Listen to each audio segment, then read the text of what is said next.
happen. Turn in the nearest lane.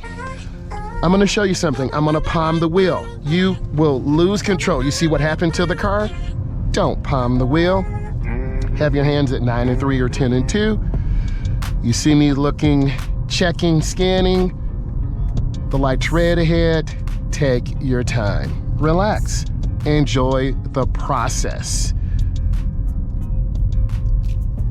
Here's another tip. Never be behind trucks that carry uncovered materials. They could fall out.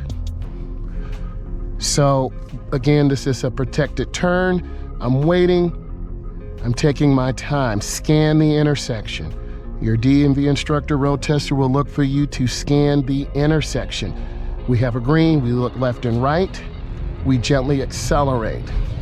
Again, reminder, you do not want to be behind someone that's carrying debris that could fall out. We're going to be signaling up here. I turn on my right turn signal, 100 feet or half a block.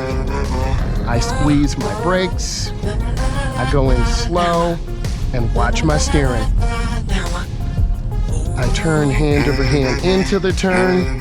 I turn out hand over hand. That was a pretty good turn. I'm scanning. Neighborhoods are very dangerous. You got to watch for little kids. You got to look left and right. You see cars not using, they used a blinker, but they're turning wide. The second vehicle did not use a blinker. Look for those indicators. I'm gonna go ahead and make a right turn.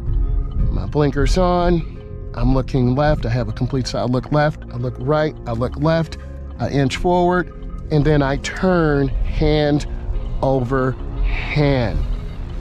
Tip, if you know what this sign means, leave it to me in the comments.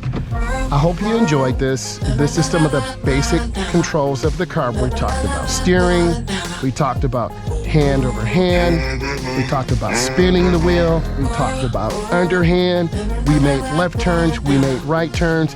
If this brought you value, give it a thumbs up. I'm keeping my promise. This is part 3 of the series. Thank you so much. Leave comments. This has been Driving with Miles. Bye.